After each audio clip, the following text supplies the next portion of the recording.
Hello everyone, in today's video we're going to be looking at the Motorola Moto G 5G. This is the 2024 edition.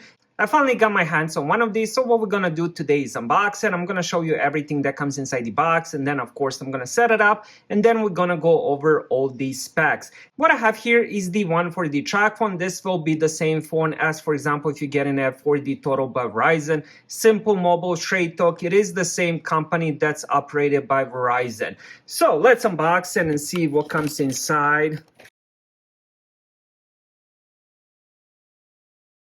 This is where you have all the info for activation. Then also it does come with the startup guide for the phone.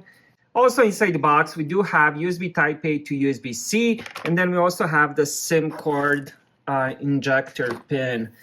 So let's put all that on the side. Let's check the phone itself.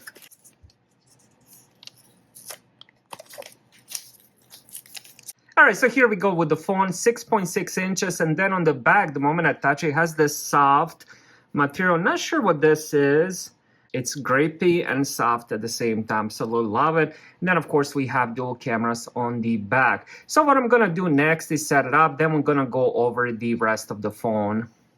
All right, so I just finished setting that up. Let's go over the rest of the phone. On the bottom, we have 3.5mm headphone jack, USB-C for charging, speaker, and then on this side, we have power live button. This is also a fingerprint sensor. So once the phone is off, all you have to do is just apply your finger on it, and it works pretty good. Then we also have volume controls, microphone on top, and then on this side we have the physical SIM card and the SD card expansion. Behind the phone we have dual cameras. So I'll go over the specs of those in a little bit. Let's go over the display next. It does have 6.6 inch 720p resolution. This is IPS LCD and 120 Hz refresh rate. So a little bit of pros and cons when it comes to the display. It does have 720p resolution, but it does look pretty good, especially in person.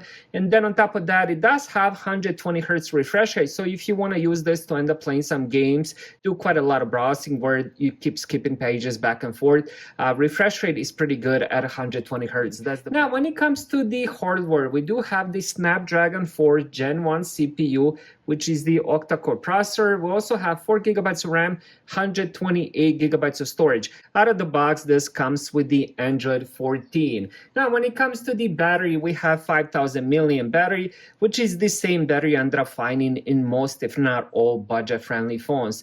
It does last very long time, and because of that 720p resolution on this phone, it will last even longer. It does support kind of fast charging at 18 watts, no wireless charging. So 18 watts, I'm not sure if it's still considered fast charging. I know before it used to be really fast charging, but now, you know, you have phones that are coming out with 25, 30, even 50 watts, which is just insane. But 18 watts is pretty fast. And then when it comes to the cameras, we have 8 megapixel on the front. Then we also have dual cameras on the back, 50 megapixel main and also 2 megapixel macro. Little picture of my PlayStation, Xbox, maybe a little bit even of the games.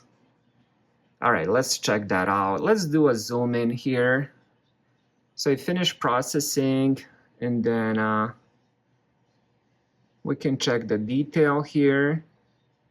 Now, I'm not expecting too much out of the cameras. This is a very budget-friendly phone, but it is able to take pictures and videos. So if you want to do video chats and stuff like that, you will be able to do with this phone.